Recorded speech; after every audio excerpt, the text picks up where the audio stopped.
여러분 반갑습니다.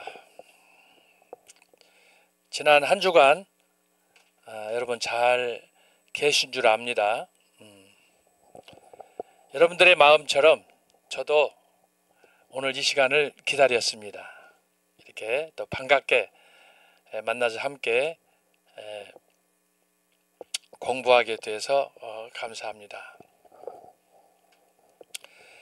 오늘은 가을비가 조금 전까지 내렸습니다. 그래서 제 마음으로는 저기 강원도 강릉 쪽에는 아주 가뭄이 심해서 호수가 바닥에 나왔다고 하는 소리를 들었는데, 오늘 비로 좀 촉촉이 땅을 적시고 호수에 좀 물도 차고 넘치는 그런 시간이 되었으면 좋겠다는 마음을 가졌습니다. 여러분 오늘 반갑고요. 오늘 또 지난 시간처럼 세 곡 노래 듣고 시작하겠습니다. 첫 번째는 우남 이승만 박사의 건국 이념에 기초해서 만든 노래 나의 조국 대한민국. 두 번째는 경제 부국을 이룩하신 중수 박정희 대통령 노래 혁명의 불꽃처럼. 그리고 지난번에 말씀한 것처럼 지난 토요일 엊그저께 인천 상륙작전 제75회 기념식이 열렸습니다. 그래서 그 기념식 때 이 노래가 헌정이 됐는데 오늘 새로운 그 버전으로 멋지게 만들었습니다. 자, 그래서 세 곡 듣고 시작하도록 하겠습니다. 함께 부르겠습니다. 자막이 뜹니다.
거친 바람 높은 파도 끝없어도 용맹스런 태극 깃발 꺾지 못했네. 국민들의 환호 속에 힘찬 발걸음, 우리들의 가는 길 자유기 뜰리라.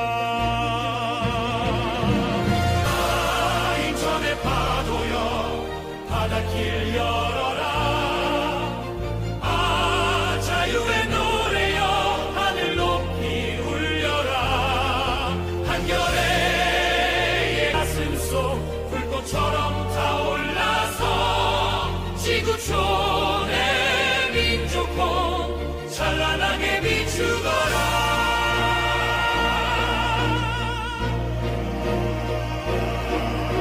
생과 사를 넘나드는 공포의 현장, 조국 위에 흘린 피는 강물 되었네.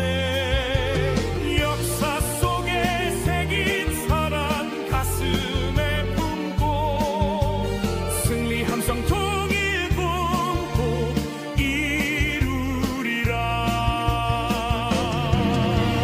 아, 인천의 파도여 바다길 열어라. 아, 자유의 노래여 하늘 높이 울려라.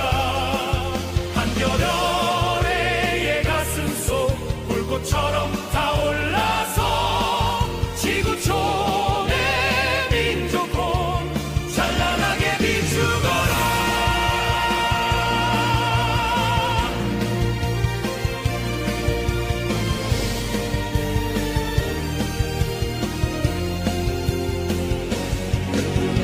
아, 인천의 파도여 바다길 열어라.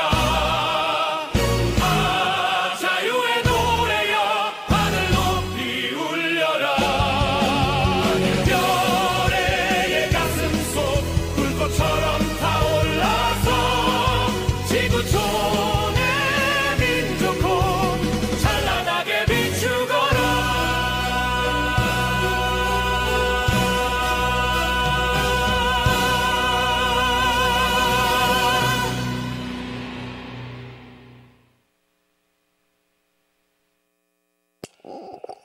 예, 여러분 어떻습니까?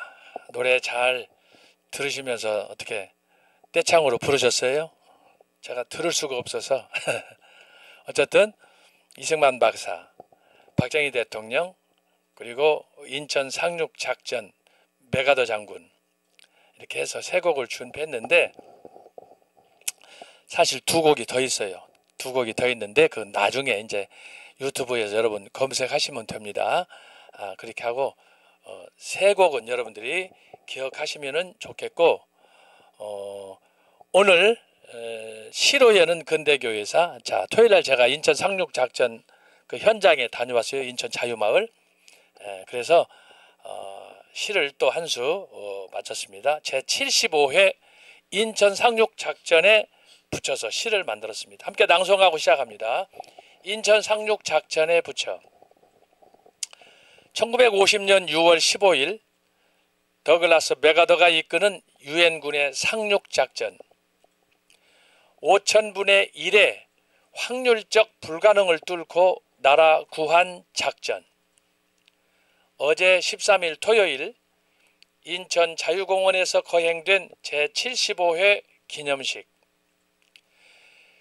그 기념식에 헌정된 자유를 위한 헌신 영상, 솔로와 후렴 사중창, 모두 한마음 나라사랑, 기쁨이었네, 감동이었네.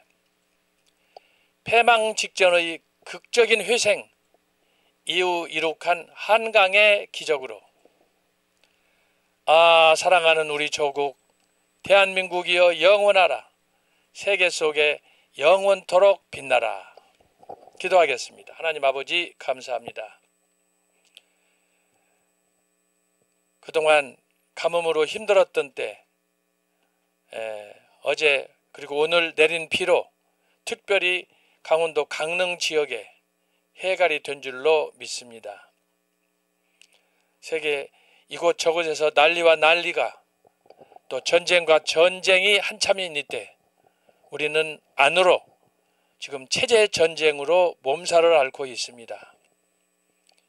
이재명 정부 들어선 지 3개월이 지났지만 지금 나라 망하는 이 지진이, 쓰나미가 전국을 강타하고 지금 전 세계가 대한민국을 주목하고 있습니다.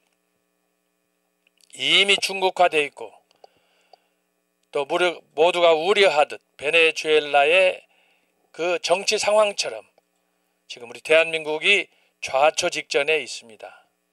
하나님 아버지, 저희들의 기도와 간구를 응답하셔서 속히 어둠의 세력, 불의한 세력 주께서 척결하여 주시고 정말 하나님을 두려워하는 지도자로 모든 사람들이 관, 군 할 것 없이 모든 국민들이 다시 한번 깨어나는 그런 계기를 허락해 주옵소서.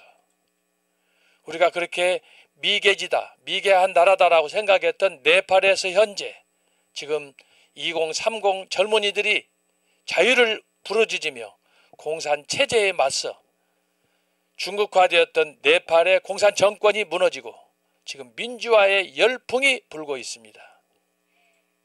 우리나라도 벌써 70년대, 80년대에 이런 어려운 때를 겪었지만 2025년 현재 어떻게 우리가 감히 다시 국민 주권을 주장하며 이렇게 독재에 맞서서 싸우는 정말 상상할 수 없는 이런 암묵한 참혹한 그런 현실에 놓여 있습니다. 격세지감을 체험하지 않을 수 없습니다. 하나님 아버지, 다시 한번 저희들을 깨우쳐 주셔서 모든 국민들이 다시 한번 말씀으로 돌아가서 이승만 박사와 박정희 대통령의 그 나라를 위한, 애국을 위한 그런 충정이 다시 한번 하늘에 꽂히는, 국민들의 마음속에 꽂히는 새 역사를 허락하여 주옵소서. 이런 혼란기에 광화문 애국운동을 통하여 그나마 여기까지 왔습니다. 앞장서서 기도하며 이 운동을 주도하시는 정광훈 목사님 붙들어 주시고 애국운동과 함께 주의 말씀의 나타남으로 선교 한국을 이루는 그런 대역사도 허락하여 주옵소서. 비옵기는 속히 이 과정, 이 위기를 극복하고 우리 대한민국이 세계 속의 열강으로 우뚝 서는 은혜를 허락하여 주옵소서. 이 시간도 심히 연약한 종이 섰습니다. 짧은 시간이지만 하나님 우리를 불쌍히 여겨주셔서 강의하는 사람 듣는 사람 모두에게 국내든지 해외든지 또 선교지 오지든지 어디에 있든지 이 한 시간 강의를 통하여 다시 한번 하나님의 은혜와 사랑을 체험하며 우리 스스로 결단하여 이 시대의 사명자로 거듭나도록 인도해 주옵소서. 모든 것 주님께 의탁하오며 이 모든 말씀을 예수님의 이름으로 기원하옵나이다. 아멘.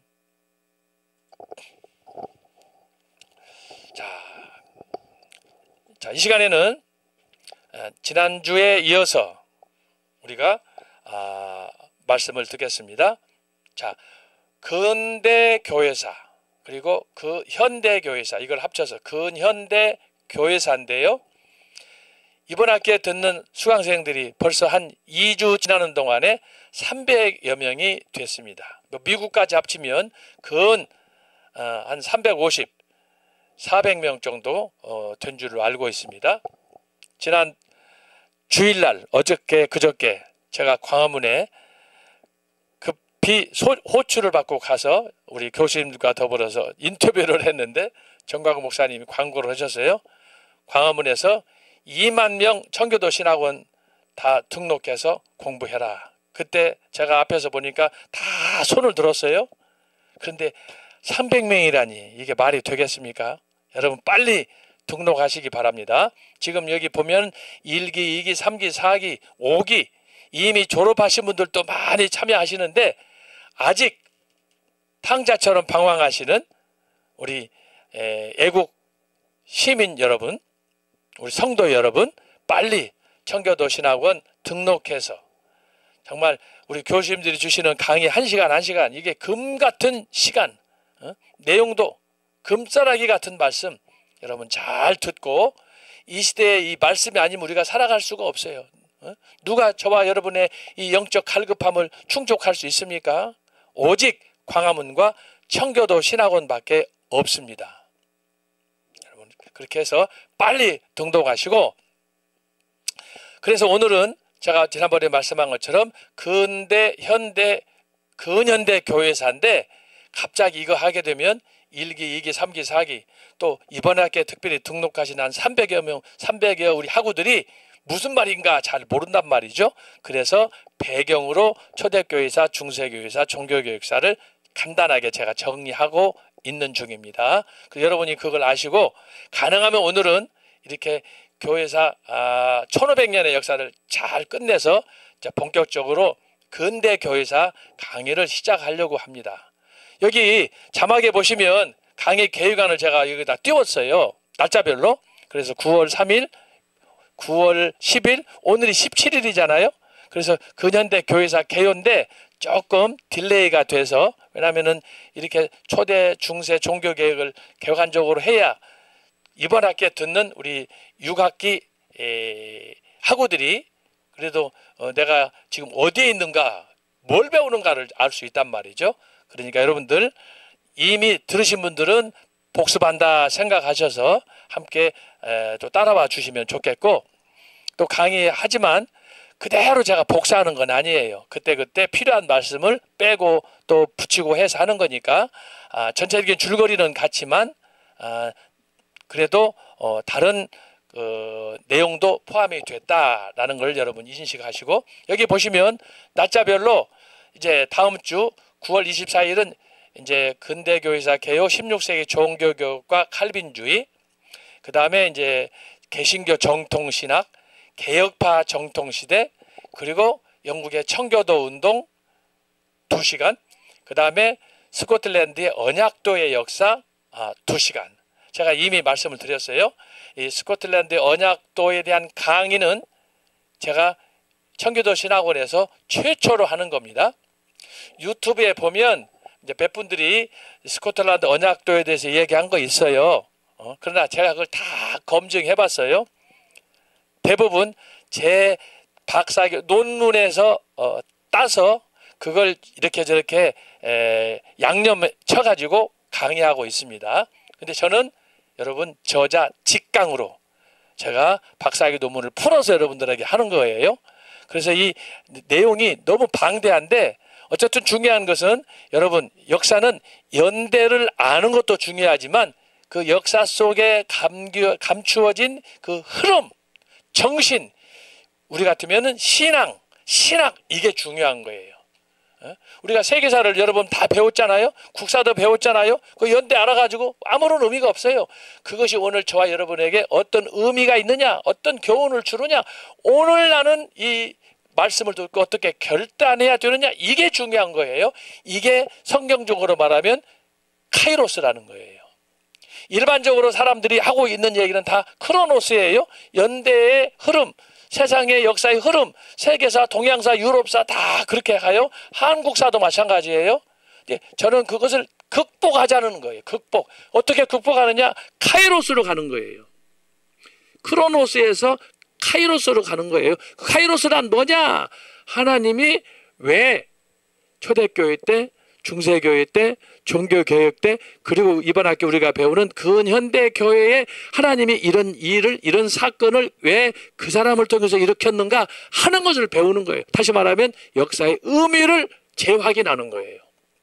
그래서 우리는 연대를 아는 것은 초등학생들, 중학생들이 하는 것이고, 적어도 우리가 청교도 신학원에서 강의하는, 특별히 제가 여러분에게 드리는 강의의 내용은 뭐냐 하면은 내용의 역사 흐름 속에서 맥을 잡는 거예요. 금을 캐려면 맥을 찾아야 되잖아요. 그러는 거예요. 무조건 바위만 깨뜨린다고 되는 게 아니에요. 광맥을 찾아서 정통으로 어디가 금인가, 무엇이 금인가, 이것을 확인해야 된단 말이죠. 제가 그 작업을 여러분과 함께 하는 거예요. 그래서 제가 5기 때도 말씀했지만 기독교 역사 속에 가장 중요한 건 아직 얘기 안 했어요. 제가 이제 이번 강의 때 새롭게 강의안을 준비를 다 했어요. 그거 보면 이따가 이제 나중에 하겠지만 성경에서 가르치는 기독교 역사 전반의 가장 큰 주제가 뭐냐 하면은 하나님의 나라예요. 이게 성경이 가르치는 태초에 하나님이 천지를 창조하시니라. 창세기의 역사는, 요한계시록의 역사는 시작과 결론이잖아요. 그 전체 주제는 뭐냐? 하나님 나라예요. 그러면 하나님 나라가 있으면 대한민국은 어떤 나라예요? 미국은 어떤 나라예요? 거기에 보면은 다양한 정치 구조에 따라서 통치자가 있잖아요. 뭐 대통령제다, 뭐 의원 내각제다 해가지고 중요한 건 뭐냐 그러면 성경은 하나님의 나라예요. 하나님의 나라의 핵심은 뭐냐? 하나님이 직접 통치하시는 주권적인 나라다. 하나님이 한마디로 왕이다 라고 하는 거예요. 왕. 하나님이 임금이 대통령이다 이 말이에요. 이게 성경이 가르치는 핵심적인 주제예요. 정광훈 목사님께서 계속 강조하는 게 하늘 보좌. 새 예루살렘이 임하면 어떻게 되느냐? 창세기부터 쭉 맥이 이어지잖아요. 이게 성경이 가르치는 핵심 주제는 하나님의 나라다. 그 하나님 나라의 주인은 뭐냐? 왕인데 그분은 하나님이 당신이 왕이에요. 그런데 이 성경에서 가르치는 하나님의 나라와 더불어 쌍벽을 이루는 그 나라가 뭐냐 하면은 사탄의 나라야. 사탄의 나라. 여기는 뭐예요? 어둠이에요. 여기는 뭐예요? 빛이에요. 그래서 제가 지금 설명하려고 하는 것은 성경의 역사의 핵심은 뭐냐 하면은 우리가 이 중간에서 왜 우리가 어둠 가운데서 구원을 받고 이렇게 빛으로 하나님의 자녀로 거듭날 수 있었느냐 하는 그 구원의 역사를 성경에서 가르쳐 주는데 이것은 이제 손원배 교수님이 잘 조르신학에서 가르쳐 주시잖아요. 그리고 이것을 성경적으로 풀어내시는 분은 정광훈 목사님이시잖아요. 성경에 나타난 주제들을 약 한 470가지의 주제를 따라서 성경을 쭉 풀어가시는 거 여러분 보세요. 설교 한 편에 뭐가 나타나 있느냐? 결국은 하나님의 왕되심, 하나님의 주권, 이게 주권이에요. 주권, 통치. 그런데 세상 나라는 어떤 나라냐 하면은 바로 세상은 사탄의 나라다, 어둠의 나라다. 마지막 종착지는 어디예요? 음부. 음부가 어디예요? 지옥. 여기는 어디예요? 천국. 하나님이 계시는 그의 나라. 이 두 나라가 성경에서 가르쳐주는 그런 대조적인 나라예요. 그래서 하나님의 나라와 사탄의 나라인데 하나님께서는 본래 당신 스스로 영원토록 영광을 받기를 원했지만 우리가 잘 아는 대로 누시엘이 천사가 누시퍼가 되어서 하나님을 반역해가지고 그래서 그 역사가 창세기 3장부터 쭉 전개가 되는 거예요. 그래서 사탄은 끝없이 자기의 나라, 사탄의 나라, 어둠의 나라, 악의 나라, 마귀의 나라 이게 다 이렇게 통칭 들어간다고 볼 수가 있고요. 하나님의 나라는 뭐냐? 한마디로 말하면 의의 나라, 빛의 나라, 광명의 나라 이런 나라를 가르친다. 그런데 재밌는 건 뭐냐? 이 성경이 가르치는 하나님 나라와 또 사탄의 나라가 기독교 역사 속에 그대로 재현이 된다라고 하는 거예요. 자, 이걸 지우겠어요? 자, 그러면 예수님이 하늘로 승천하시고 자, 여기서 보겠어요? 자, 예수 그리스도께서 AD 30년 하늘로 승천하셨어요. 그러면 이건 구약이라고 그랬어요, 제가. 여기는 신약이에요. 신약 그리고 교회 시대예요. 교회 시대. 지금 우리가 살고 있는 시대가 교회 시대예요. 어떤 분들은 뭐 성령의 시대라고 그러는데 뭐 성령의 시대도 맞을 수 있어요. 그러나 여기서 조심할 것은 성령만 역사하는 교회 시대가 아니에요. 항상 성부, 성자, 성령이에요. 그래서 우리가 표현을 할 때 조심해야 돼요. 신약 시대인데 그 시대는 곧 교회 시대다. 성부, 성자, 성령이 함께 하시는 역사 시대다라고 하는 거예요. 그런데 뭐냐? 구약에서 하나님의 나라, 사탄의 나라가 대조적으로 계속해서 끝없이 이렇게 대립하는데 신약의 역사도 지금까지 이렇게 2000년 동안 어떻게 기독교 역사가 나타나느냐? 그러면 아까 말씀한 것처럼 한쪽에는 빛의 역사, 여기는 어둠의 역사, 여기는 정의, 그 다음에 공의, 자 이런 그 역사 속에 쭉 흘러가는 거예요. 그리고 여기는 뭐예요? 어둠. 여기는 부정직, 뭐 이런 부정의, 불공정, 뭐 이런 등등이 끝없이 나타나는 거예요. 항상 대조적으로. 그런데 재밌는 건 뭐냐? 초대교회 같은 경우에는 로마 제국이 세계를 다스렸잖아요. 로마 제국 하면은 제국 황제가 모든 걸 지배하는 거예요.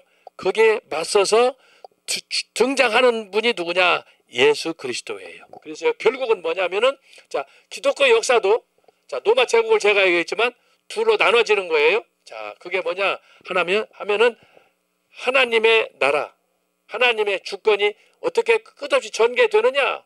로마 제국을 통해서 보면은 로마 제국 어떻게 되었어요? 로마 제국의 황제들은 다 망했잖아요.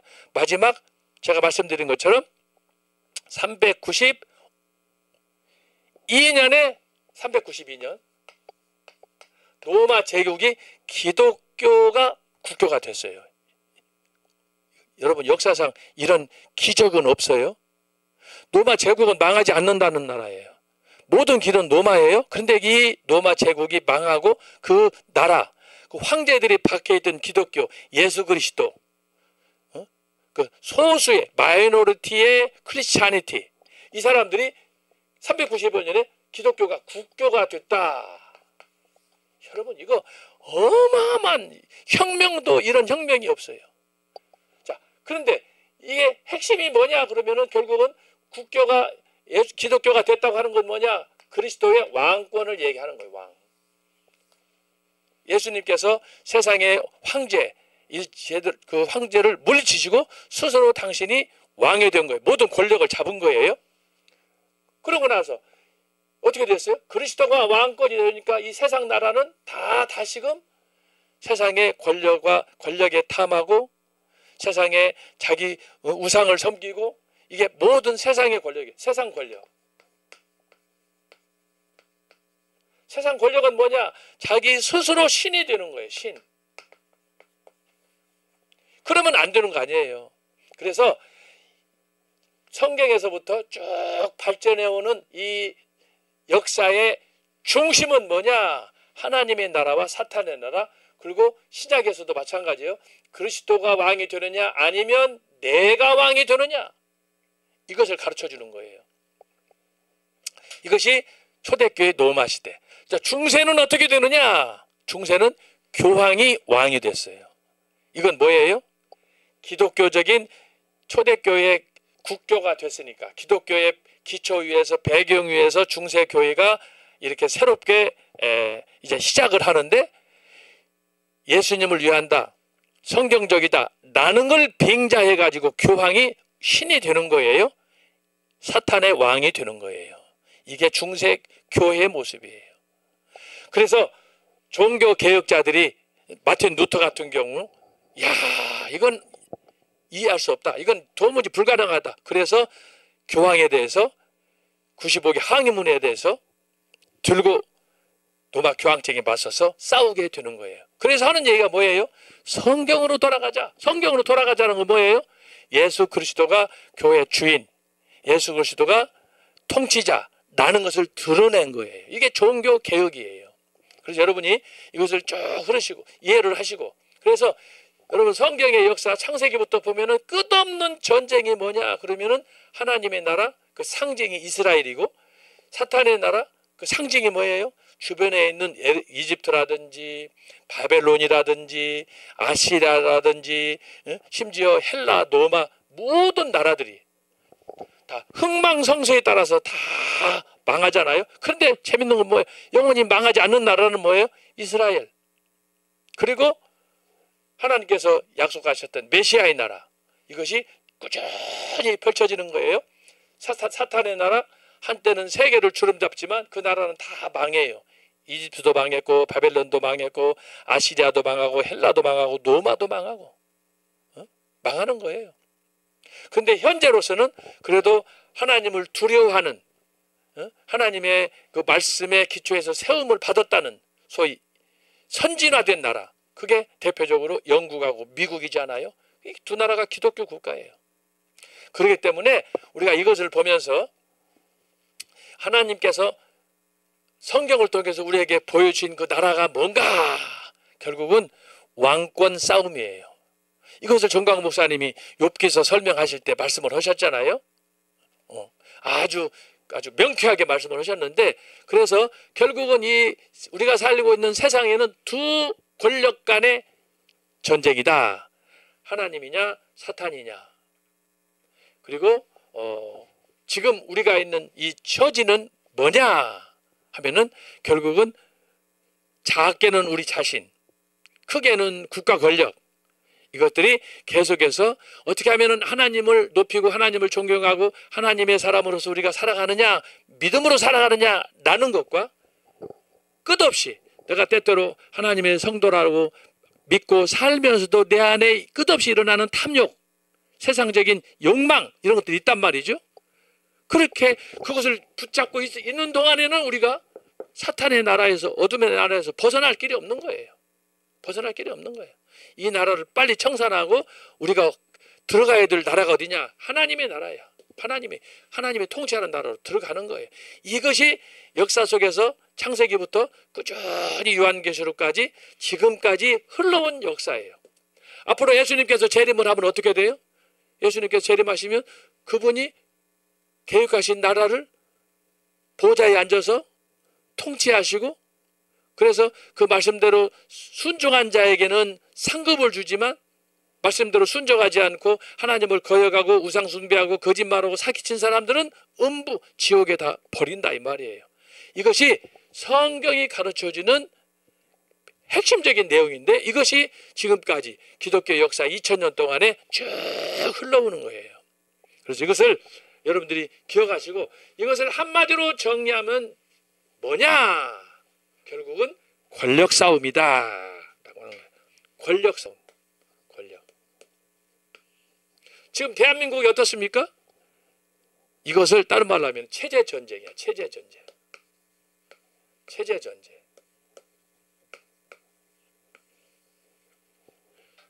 여러분, 길은 두 개밖에 없어요. 사느냐 죽느냐, 생사예요. 두 길밖에 없어요. 예수님께서는 이걸 아시고 마태복음 7장 13절 14절에서 말씀하셨잖아요. 좁은 길로 들어가라.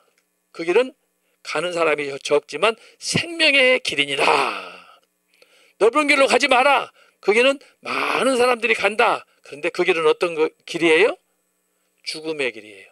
저주의 길이다 말씀했단 말이에요. 그래서 여러분이 이것을 성경을 통해서도 보지만, 제가 여러분에게 지금 강의하는 내용, 초대교회, 중세교회, 종교교회, 근현대 교회사를 통해서 여러분이 발견해야 될 것은 뭐냐? 바로 이런 큰 맥을 잡는 거예요. 맥을 잡는 거예요. 그래서 제가 연대도 중요하지만 그 연대, 크로노스보다는 카이로스를 잡아라, 제가 말씀을 드리는 거예요. 제가 너무 더워가지고 잠깐 옷을 벗겠습니다.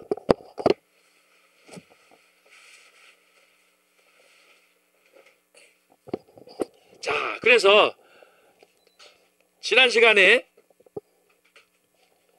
우리가 이어서 제가 여러분 이제 이런 큰 테마, 이런 주제를 여러분들이 기억하시면서 저의 강의를 잘 따라오셔야 돼요.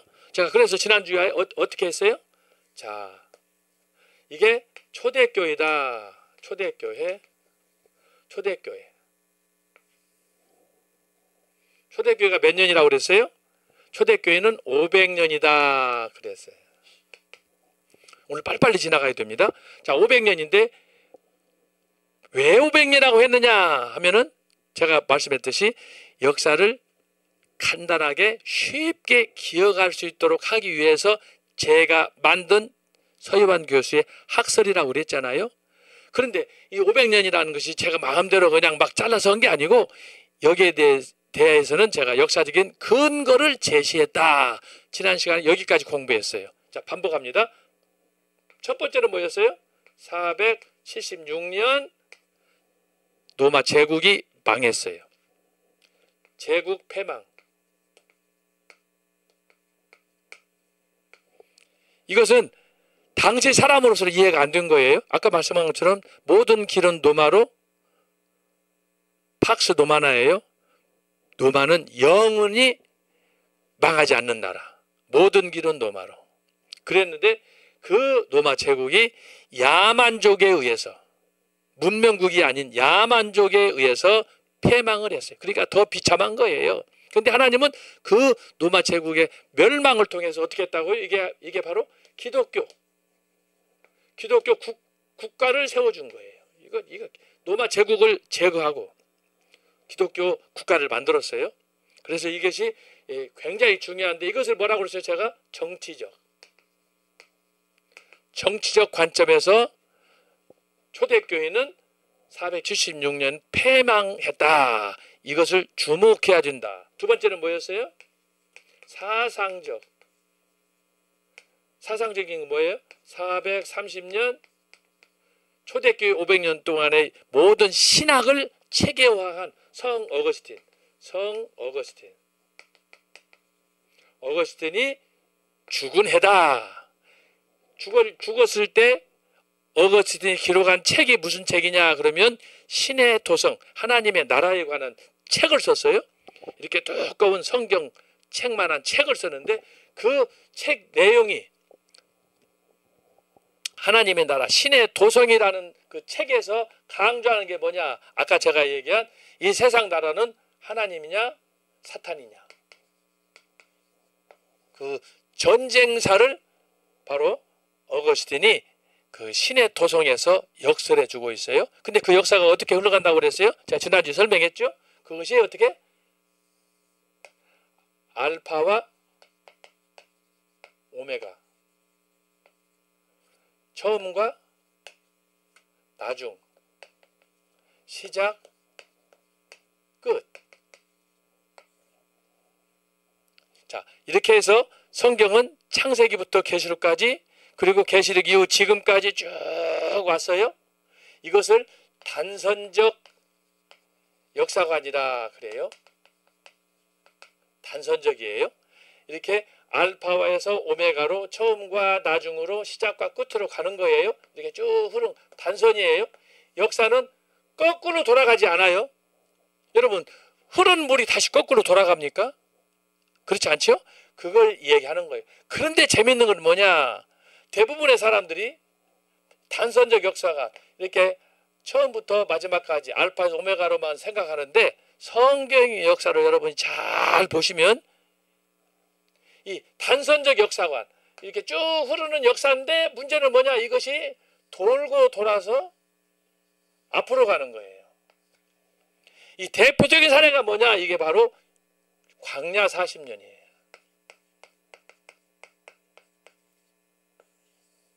이스라엘 백성이 출애굽해가지고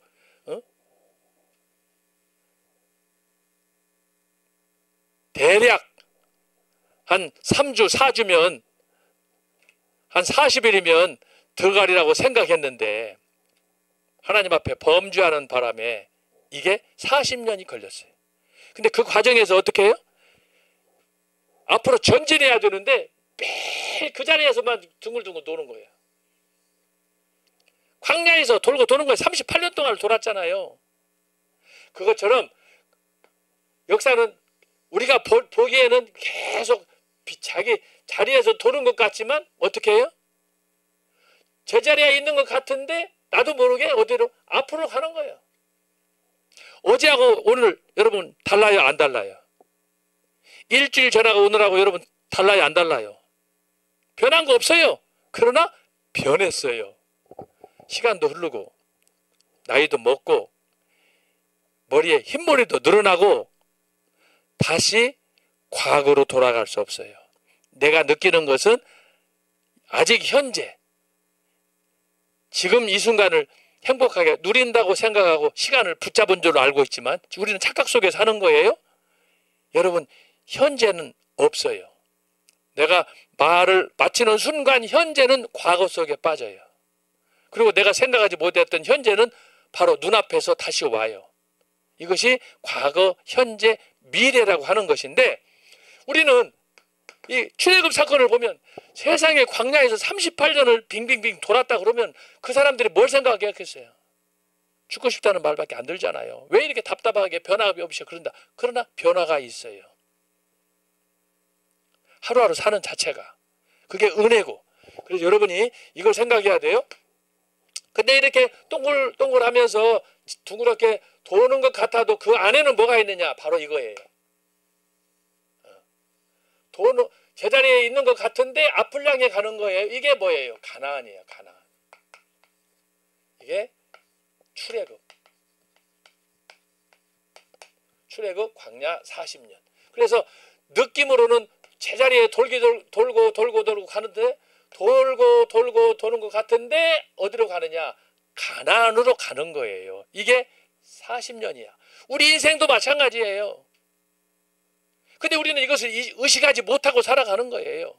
자, 그래서 여러분이 이걸 잘 기억하시고, 그런데 왜 요한계시록에 보면은 예수님을 알파와 오메가, 처음과 나중, 시작과 끝이라고 했느냐? 이 표현이 아니면 우리는 하나님의 존재, 예수님의 존재, 그분은 어떤 존재예요? 영원하신 존재예요. 영원하신. 히브리서 13장 8절에 보니까 뭐라고 그랬느냐? 예수 그리스도는 어제나 오늘이나 영원토록 동일하시니라. 찾아보겠어요. 자, 히브리서 13장 8절이에요.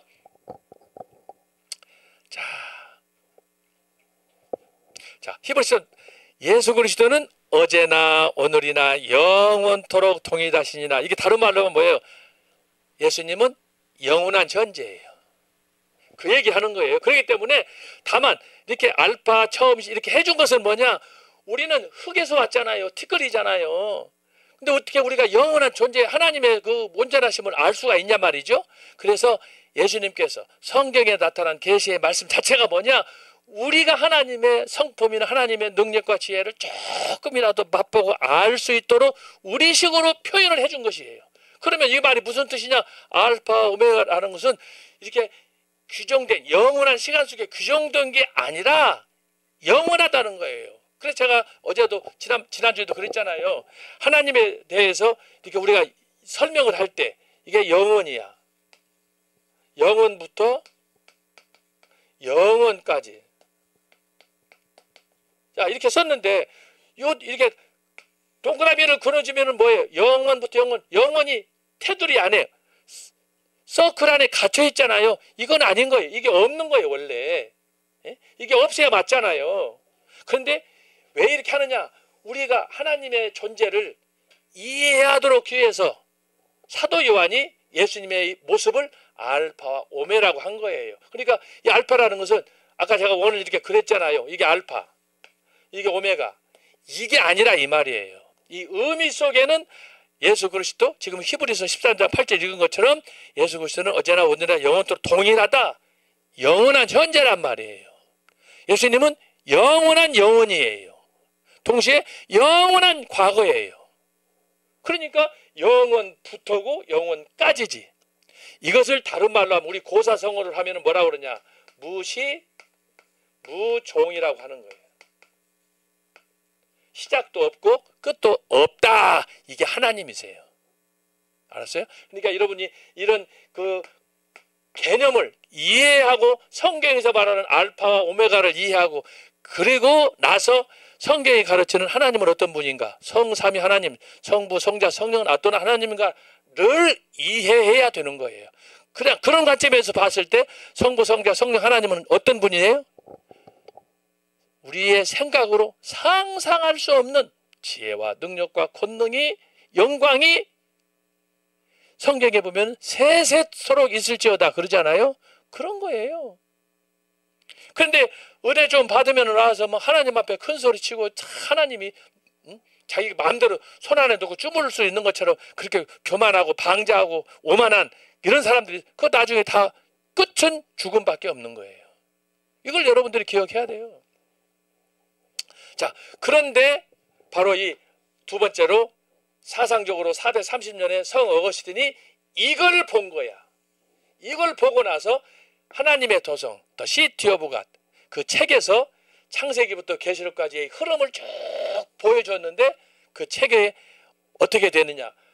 이 역사는 단선적이다. 창세기부터 계시록까지 한 줄로 이렇게 쭉 간다. 그런데 여기다가 제가 덧붙이는 거예요. 그런데 이 단선적인 역사는 맞아요. 근데 역사가 어떻게 해요? 끝없는 반복. 자, 여기다가 여러분이 덧붙이세요. 자, 단선적인 역사관 속에서 끝없는 반복. 그래서 내가 출애굽 40년 동안 광야에서 제자리 빙빙빙 돈 것을 내가 얘기를 한 거예요. 내가 볼 때는 제자리 빙빙 돈 것 같지만 사실은 어때요? 앞으로 가는 거예요. 전진이에요. 전진. 전진을 위한 지금 정체에 있는 거예요. 우리는 그걸 느끼지를 못해. 나는 답답하게만 하고 그냥 원만 막 이스라엘 사람들이 너무 빙빙빙 도니까 답답하니까 그 애굽으로 돌아가자고 그러는데 애굽은 이미 사유 나라예요. 돌아갈 수 없는 나라예요. 여기 홍해 거듭하는데 홍해 돌아가면 그거 모조리지. 예? 그렇지 않아요? 오직 앞으로 전진만, 그게 바로 가나안이다. 이제 요단강을 건넜으면, 아니 홍해를 건넜으면 요단강을 건너는 일이 중요하지.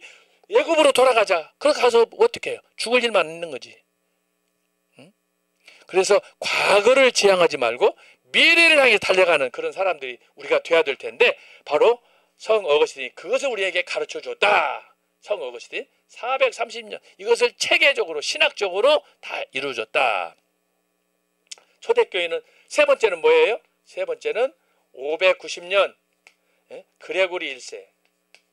그레고리 1세가 590년이에요. 종교적으로 새로운 종교를 만들었어요. 그게 바로 로마 가톨릭 교회예요. 590년. 그래서 그레고리 1세와 더불어 시작된 로마 가톨릭 교회가 중세 1000년, 지금까지 몇 년이에요? 1500년 동안을 지금 내려온 거예요. 1500년 동안.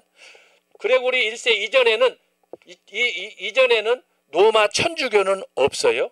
그냥 가톨릭 교회예요. 가톨릭 교회. 이 가톨릭 교회란 뭐냐? 꼭 로마만 교회가 아니라 저기 영국에 있는 교회라든지 프랑스에 있는 교회라든지 독일에 있는 교회라든지 모든 교회가 가톨릭 교회예요. 한 주인, 한 통치자, 이 안에 하나로 되어 있는 거예요. 예수 그리스도가 임금이야. 예수님이 주인이야. 예수님이 통치자야. 그래서 영국에 있는 교회나 한국에 있는 교회나 미국에 있는 교회나 프랑스, 스코틀랜드, 스페인 다 그랬어요. 그랬는데 바로 이 그레고리 1세가 590년 교황이 되면서 이 교회는 어떤 교회로 바뀌었느냐? 로마 교회로 통합이 됐어요. 로마 교회, 로마. 그럼 로마로 통합이 됐 왜 그랬느냐? 여기에 교황이 있었어요. 교황. 그래서 모든 교회의 머리는 로마 교황이다. 이렇게 해서 이제 중세교회 1000년 지금까지 이렇게 로마 가톨릭 교회가 세계에 자기들 나름대로 유일한 교회, 보편교회, 교회의 머리다라고 생각하는 거예요. 이건 잘못된 거예요. 그래서 그 중심이 590년인데 제가 476년 로마의 폐망, 어거스틴의 430년 사망, 590년 종교적으로 그레고리 1세 천주교 창시, 이것을 묶어서 제가 500년이라고 한 거예요. 그래서 여러분 이것을 오해하지 말고 잘 기억하라. 대부분의 사람들은 이 두 가지는 생각 안 하고 590년 그레고리 1세부터 시작된 이것을 얘기를 해요. 틀린 건 아니에요. 그러나 제가 볼 때는 완전한 그런 내용은 아니에요. 그래서 제가 이 500년의 기초에서 역사를 500년 단위로 잘랐다고 그랬잖아요. 그래서 쉽게 역사를 공부하는 여러분들이 이해할 수 있도록. 그래서 이것은 신약만이 아니라 기독교 역사만이 아니라 구약도 500년 단위로 제가 지난주에 조금 맛을 보여드렸어요. 참고하시고. 그러면 오늘 제가 드리려고 하는 말씀은 뭐냐? 초대교회 500년 동안에 가장 중요한 원리가 4가지가 있다고 그랬어요. 4가지. 그래서 첫 번째가 뭐였어요? 성경. 우리가 지난번에 살펴봤잖아요. 성경. 초대교회 하게 되면은 여러 가지 수많은 사건들이 많이 있는데 여러분 그 중에 제일 중요한 게 뭐냐? 우리 기독교인들에게 있어서 가장 중요한 게 뭐냐? 성경을 하나님이 정경으로 선물로 주신 거예요. 제가 그랬죠. 지금도 유튜브 여러분 들어가서 초대교인이 뭐니 다 들어보세요. 제가 하는 이 얘기. 초대교회가 오늘 우리에게 유산으로 물려준 가장 위대한 축복이 뭐냐? 서현 교수가 얘기한 것처럼 성경이다. 정경 66권. 이거 얘기하는 사람 있으면 얘기해봐요. 제가 없다고 그랬잖아요. 그래서 제가 여러분한테 얘기해요. 그래서 제가 가르치는 강의 내용이 뭐냐? 단순히 역사의 연대가 몇 년도에 태어나고 몇 년도에 태어나고 이걸 얘기하는 게 아니라 초대교회 500년을 이것을 뭐예요? 신학적으로 가장 중요한 엑기스만을 쫙 뽑아내는 거예요. 이것이 중요한 거예요. 여러분 가끔 그러잖아요. 찐빵을 먹는데 안고 없는 찐빵. 여러분 들어보셨죠? 맛이 있어요? 없어요? 달걀을 먹는데 노른자는 빼고 흰자만 먹는다. 여러분 그러려고 달걀을 먹어요? 특별히 어떤 환자들 아니고서는 그런 거예요. 여기서 제가 말하는 이 네 가지 원리를 빼버리면 기독교 역사 500년은 안고 없는 찐빵이야. 근데 제가 거기다가 뭐예요? 어떻게 초대교회 500년이 로마 제국의 황제들의 박해 속에서 그렇게 핍박을 받으면서도 어떻게 이것을 지켜내느냐? 그것을 찾아내. 이게 뭐라고? 카이로스다 이 말이에요. 카이로스. 하나님이 하셨다 이 말이에요. 그래서 첫 번째가 뭐냐? 성경을 정경으로 66권. 왜 66권이라고 그랬어요? 또 잊어버리신 분들 안 돼요. 시험 볼 때 다 나오는 거예요. 이사야서에 기초했다. 이사야. 이건 마귀 숫자가 아니에요. 이건 뭐예요? 하나님의 특별 계시의 은총이 나타난 것이다. 그래서 제가 말씀했잖아요. 39권 플러스 27권 66권. 이건 뭐예요? 우리가 흔히 아는 대로 구약의 예언. 그림자. 여기는 뭐예요? 성취. 여기는 실체. 이 가교가 뭐냐? 예언, 성취, 그림자, 실체. 그게 뭐예요? 메시아. 이게 예수 그리스도라 이 말이에요. 이게 이사야서에 나와 있는 거예요. 그래서 특별히 예언 그림자의 핵심은 뭐냐? 이스라엘이 하나님 앞에서 범죄하고 타락하고 심판받는 것들이 나오는 거예요. 이게 구약의 역사예요. 근데 27권 이것은 신약은 뭐예요? 예수 그리스도께서 이 땅에 오신 역사잖아요. 성취된 역사잖아요. 그래서 여기서 말하는 거예요. 예언이 성취되고 그림자가 실체가 됐다. 이 대표적인 게 뭐냐 하면은 소위 안식일. 그 다음에 할례. 안식일의 주인이 예수님이잖아요. 그 다음에 할례가 뭐예요? 세례잖아요. 세례. 유아 세례. 여러분 그래서 제가 저기 오기 때 말씀을 드렸는데 이 할례, 세례 이것을 부정하는 사람들은 기독교인이 아니에요. 오늘 한국에도 이런 것을 부정하는 교단들이 있어요. 유아 세례 안 믿어요. 그런데 구약시대 할례는 몇 살이 줬어요? 태어난 사내 아이 8일 됐을 때 할례를 베풀었잖아요. 이게 신약에 와서 유아 세례로 성취된 거예요. 구약의 안식일도 마찬가지예요. 예수님께서 안식일을 철저하게 지켰는데 당신께서 부활하심으로 인해서 그 날로 인해서 안식일이 주일로 바뀌는 거예요. 그래서 안식 후 첫날 요한복음 사복음서에 나오잖아요. 그게 주일이에요. 오늘 저와 여러분이 매 주일마다 교회 가서 예배 드릴 때 그런 의미에서 주일 성수가 중요하다는 거예요. 근데 지금도 안식교라든지 유대인들은 바로 이 안식일 토요일 날을 지키는 거예요. 토요일 날? 근데 우리는 예언된 말씀을 붙잡는 게 아니라 예언한 말씀이 어떻게 성취됐는가 이 두 가지를 동시에 붙잡는 거예요. 두 가지를. 예언은 뿌리야, 뿌리. 이건 뿌리를 얘기하는 거예요. 뿌리. 씨앗. 이 성취는 뭐냐? 열매. 열매를 얘기하는 거예요. 이것을 사도 바울이 서신서에서 계속해서 그래서 사도 바울이 특히 골로새서 같은 경우는 뭐라고 그래요? 예수님의 부활이 뭐냐? 부활은 예수님의 첫 열매다. 그런 새로운 창조자로서의 예수님의 모습, 메시아로서의 약속의 성취자로서 사도 바울이 설명해 주는 거예요. 그러면 사도 바울이 어떻게 그걸 알았느냐? 원래 이 사람은 예수 믿는 사람이 아니에요. 이 구약의 율법에 미쳐있는 사람이에요. 바리새인 중에 바리새인이라고 그랬잖아요. 가말리엘 문화에서 난 지 8일 만에 할례 받고 그랬던 사람이 예수님을 담에서 도상에서 사도행전 9장에서 예수님 만나고 나서 싹 뒤집어진 거야. 이것을 정광훈 목사님이 어떻게 해서요? 그래서 구약은 모세의 관점에서 해석하라. 신약은 뭐예요? 바울의 관점에서 신약을 해석하라. 기가 막힌 해석인 거예요. 제가 그거 알고 그거 듣는 순간에 미쳐버린 거 아니에요. 거의 지금 말짱하지만 그 정도로 충격을 받았어요. 제가. 이야, 그게 바로 핵심이 바로 이거예요. 이거. 그래서 여러분이 성경을 하나님이 저와 여러분에게 지금 선물로 주었다. 제가 지난번에도 막 뭐라고 그랬죠? 주일날 교회 갈 때 핸드폰만 덜렁덜렁 들고 가지 말라고 그랬잖아요. 여러분 핸드폰 없을 때는 어떻게 살았어요? 성경 집에다 놓고 교회 다녔어요?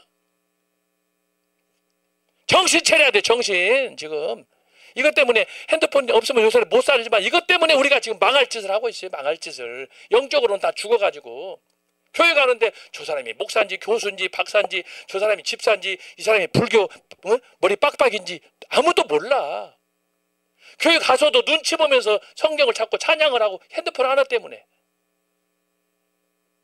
이것을 제가 핸드폰 가지고 내가 시도 썼어요. 시도. 작년에. 여러분 청교도 오기생들은 기억 안 나요? 이게 애물단지야. 애물단지. 이게 죽일 수도 없고 버릴 수도 없고 환장하는 거야. 근데 뭐냐. 영적으로는 이것 때문에 손해보는 일이 한두 가지가 아니야. 성경책을 뭘 외우잖아요. 핸드폰에 다 있다는 거야. 이게 뭐 요술방망입니까 여러분?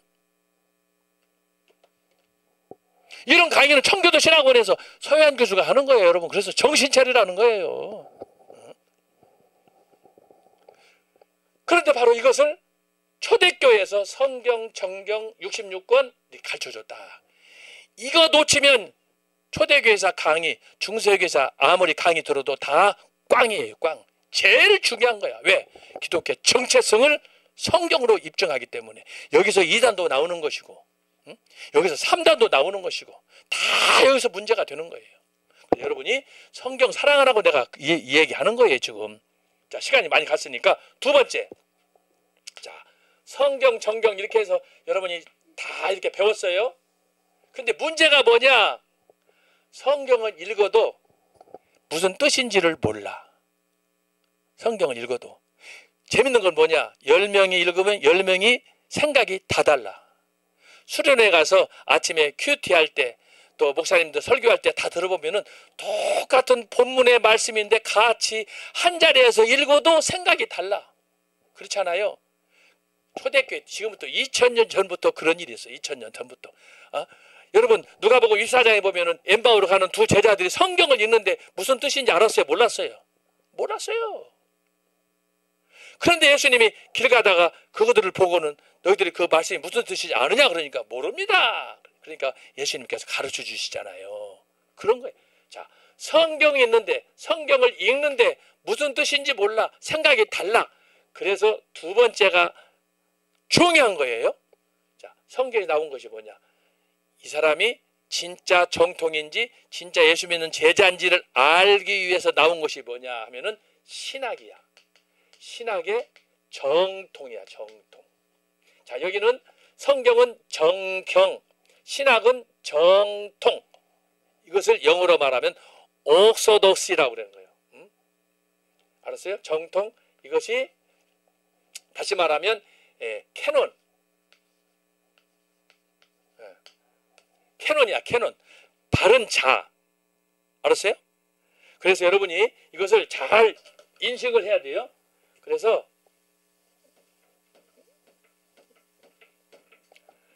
신학, 성경은 성경에서 신학이 나오는데 어떤 신학이 나오느냐 하면은 자, 잘 봐요. 정통, 바른 정통. 바른이야, 바른. 참 길이라 이 말이에요. 그래서 이 성경에서 성경을 여러분이 가지고 있다고 중요한 게 아니라 그 성경에서 뭘 해야 돼요? 뭘 가르치는가? 신학을 찾는데 그 신학이 뭐냐? 정통. 여러분 성경에도 아까 제가 사도 바울 얘기했어요. 그 사람 유대인을 믿는 사람이에요. 바리새인이었어요. 근데 그 사람이 정통이 아니에요. 자기가 볼 때는 정통이야.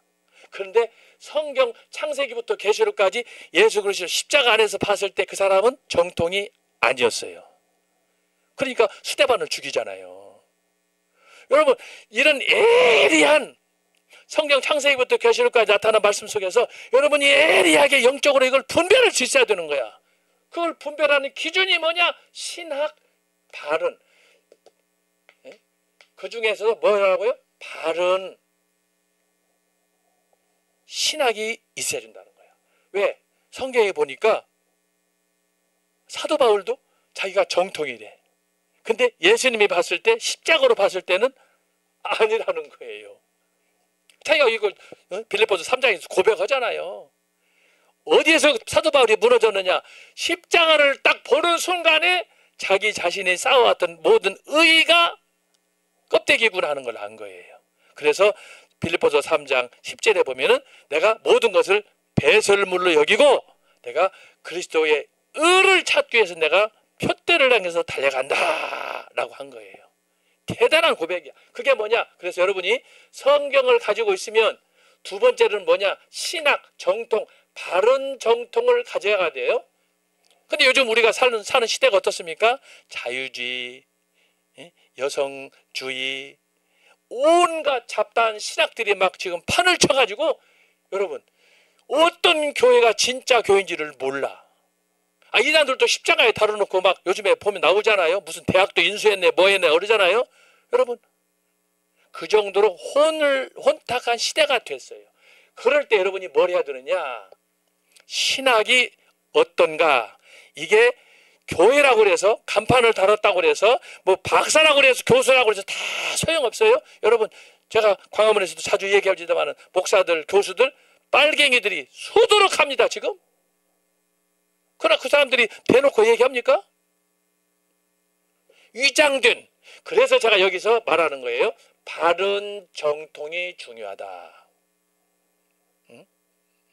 바른 정통. 그 기준이 뭐냐? 초대교회에서. 초대교회 기준이 뭐냐? 여러분 이건 반드시 기억해야 돼요. 여러분이 이걸 잘 이해해야 내가 그러면 제대로 됐구나를 아는 거예요. 첫 번째가 뭐냐? 십계명. 여러분 구약 성경에 나타난 출애굽기 20장에는 십계명을 믿습니까? 믿는다는 건 뭐냐? 그 말씀을 잘 이해하고 그 말씀대로 실천하는 걸 얘기하는 거예요.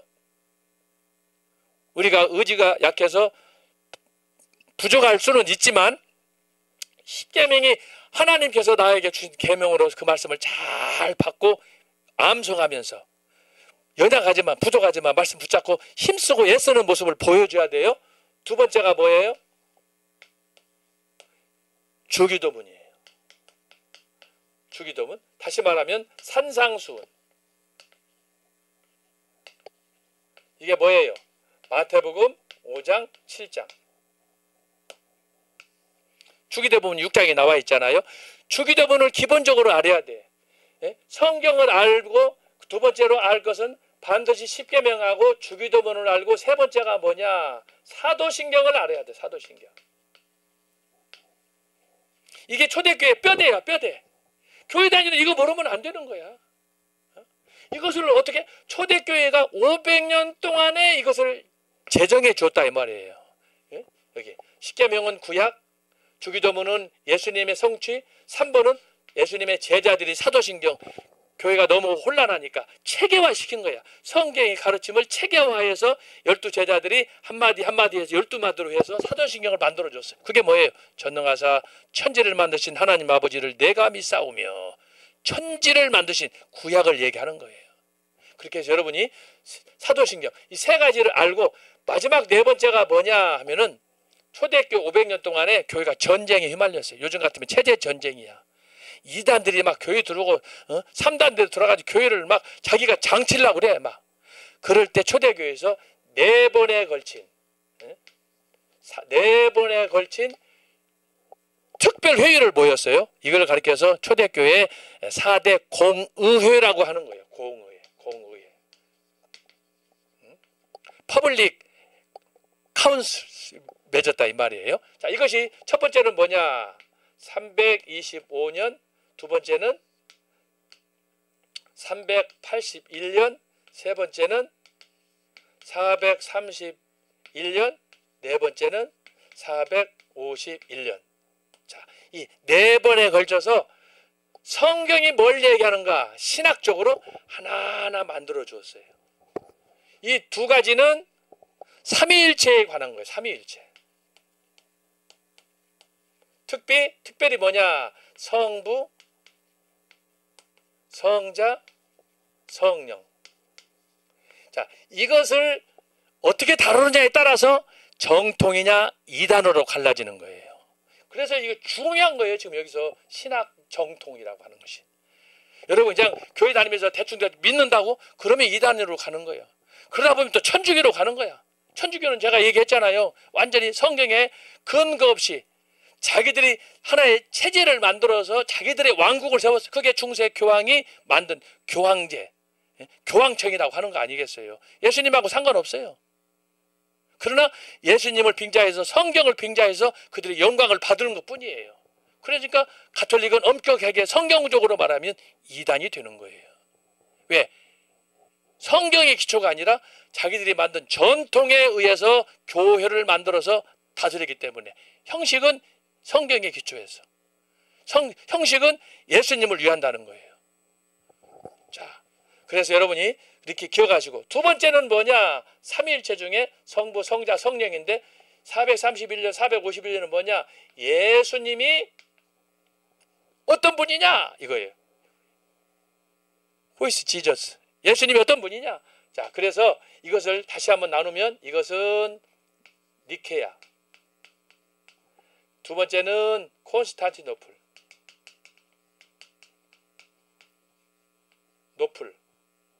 세 번째는 에베소. 네 번째는 칼케톤. 이렇게 해서 네 번에 걸쳐서 종교회의를 해서 여기 325년, 381년은 삼위일체 중에 성부, 성자, 성령, 431년, 451년은 에베소 칼케톤은 뭐냐?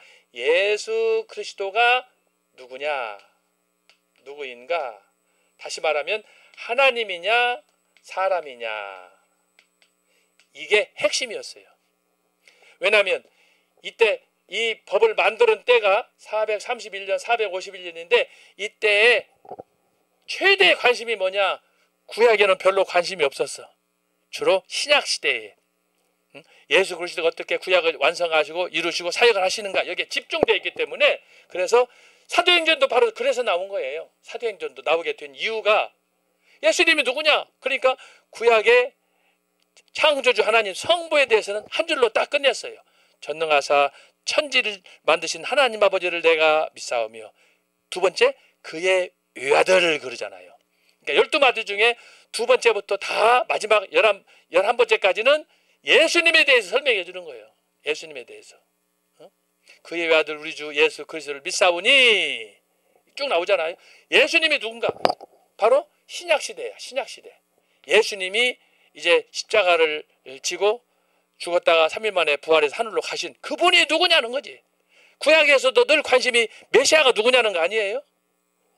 자, 그런 것처럼 바로 이것을 여러분이 잘 알아야 돼. 이것을 누가 만들었느냐? 초대교회에서 500년 동안의 성경과 정경, 신학의 정통을 만들었다라고 하는 거예요. 이걸 기억해야 돼. 자, 시간이 없으니까 세 번째로 갑니다. 자, 세 번째는 뭐냐? 세 번째는 어떻게 하나님 앞에 예배할 수 있느냐. 자, 세 번째 예배. 그리고 예배만 드리는 거 아니에요. 교회 안에 예배를 드리려면 질서가 필요하잖아요. 그냥 앉아서 무조건 예배만 드립니까? 예배를 드리면서 동시에 뭐냐? 법규를 만들었어요. 법규. 법규가 뭐예요? 예배 드릴 때 자세, 헌금할 때 자세, 교회 안에서의 품위, 이런 것들을 예배 절차와 동시에 법규, 규정을 만들었어요. 규정. 요즘 같으면은 교회 헌법이야. 헌법. 그래서 자 봐요. 성경을 정경으로, 신학은 정통으로. 자, 이것만 있으면 아무런 소용이 없어요. 성경이 있고 신학이 있으면. 하나님 앞에 나가서 예배를 드려야지. 예배를. 예배 없는 성경, 예배 없는 신학, 그러면 뭐예요? 나 혼자 신앙하면 되겠어요?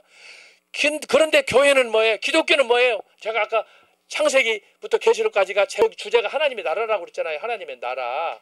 하나님의 나라는 나 혼자 있으면 나라가 됩니까? 다 모여야지. 모든 국민이, 전국에 있는 국민이, 전국에 있는 성도들이 교회 가서 예배를 드려야 되잖아요. 그러니까 그렇게 예배는 뭐냐? 주일 성수, 주일날 시간이 되면은 교회 가가지고, 그래서 여러분 광화문에서 막 수십만 명이 모이잖아요. 굉장히 중요한 거예요. 왜 가느냐? 나 혼자 들을 수도 있는데, 그런데 하나님 원하시는 것은 나 혼자 예배가 아니라 집단적으로 하나님의 나라, 네이션이기 때문에. 그래서 여러분 그 많은 성도들이 모여서 예배를 드리다 보니까 천사만 있는 게 아니더라 이 말이야. 천사만. 광화문에 여러분 천사만 있다고 생각해요? 손 들어봐.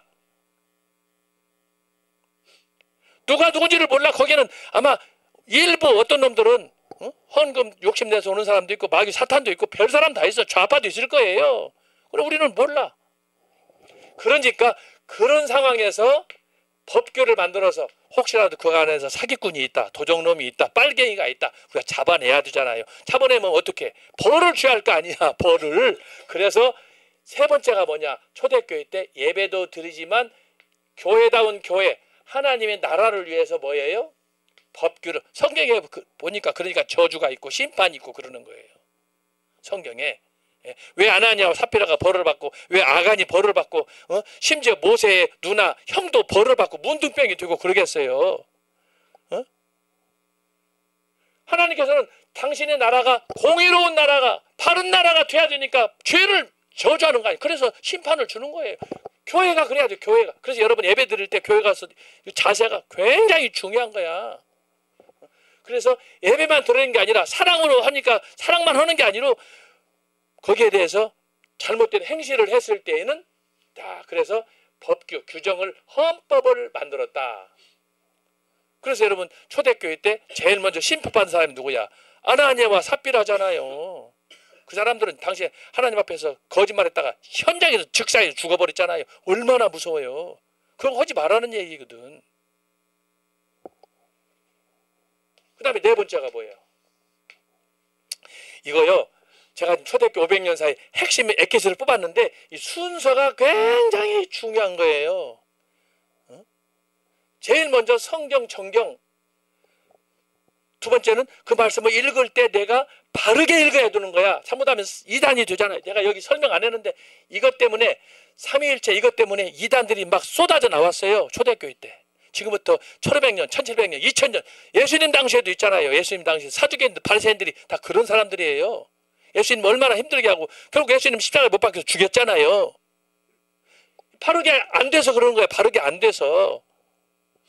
사도 바울이 그걸 깨달았다가 가슴쳐 회개하면서 담에석에서 예수님 만나고 나서 바로 돌아가지고 그래서 그때부터 죽는 날까지 순교의 그날까지 예수만 막 전하잖아요. 왜? 몰랐던 걸 깨닫고 그동안 생각하니까 죄밖에 생각이 안 나니까. 그러니까 자기가 뭐라고 그랬어요? 나는 죄인종의 교수라는 거예요. 자, 그런데 자, 성경, 신학, 예배 네 번째가 뭐냐? 실천이야, 실천. 이게 뭐예요? 선교예요, 선교. 성경의 핵심이 뭐냐? 창세기부터 계시록까지 예수님의 말씀이에요. 마태복음 28장 19절 20절 너희들은 온 각지에 나가서 사람으로 제자를 삼아라. 그 다음에 세례를 주라 그러잖아. 지상 선교잖아. 지상 선교.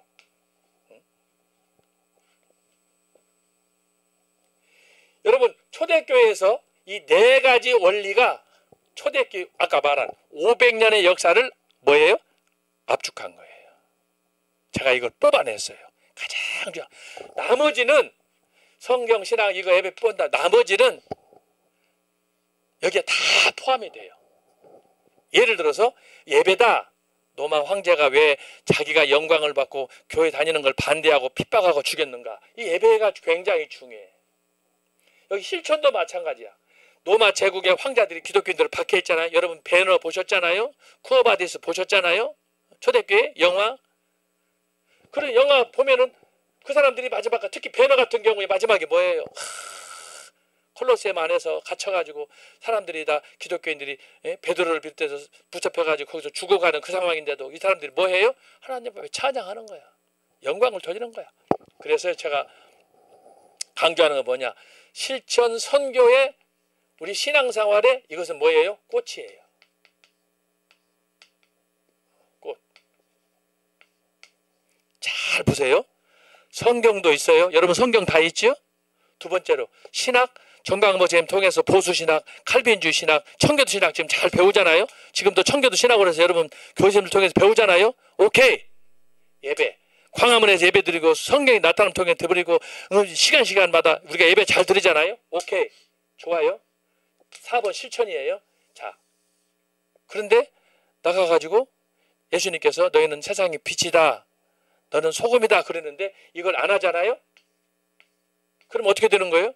이것은 죽은 거예요. 사망이에요.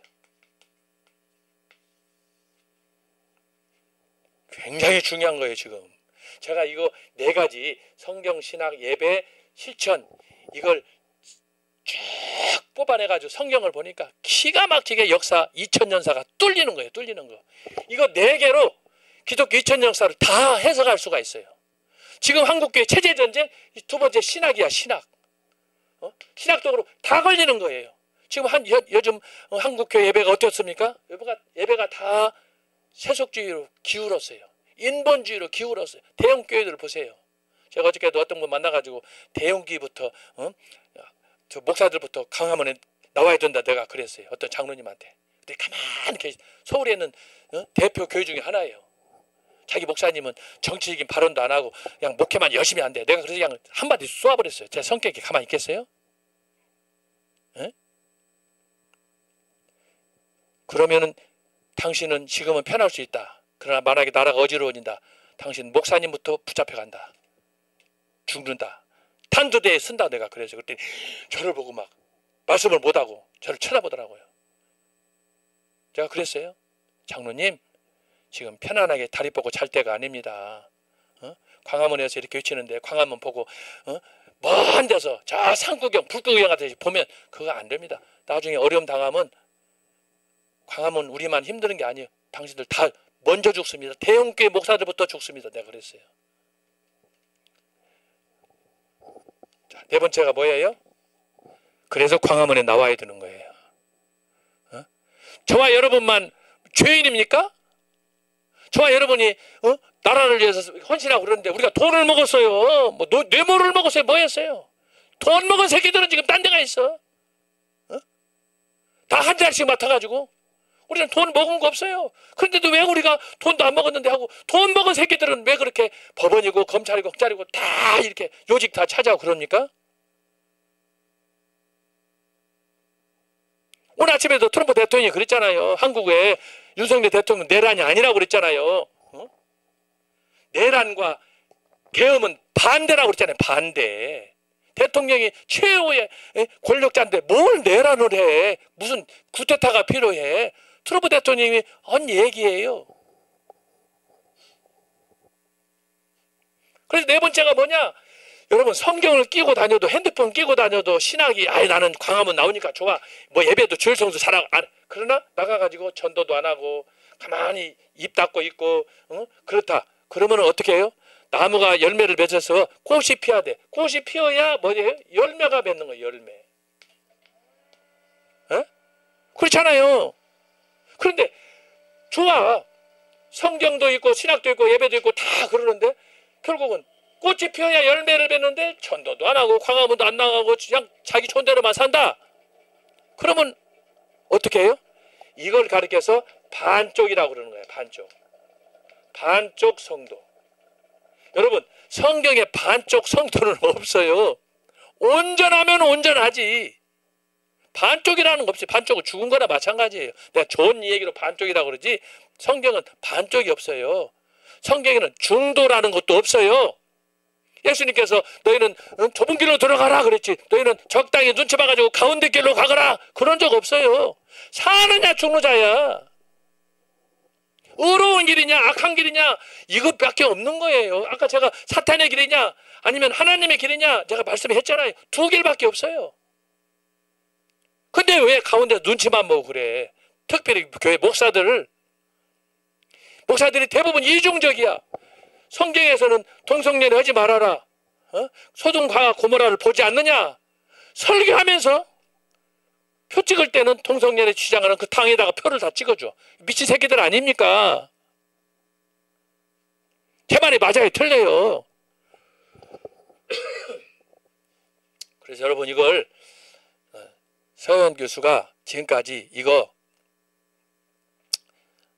교재 쓰고 논문 쓰고 하면서 옛날에는 내가 이런 생각을 못했어요.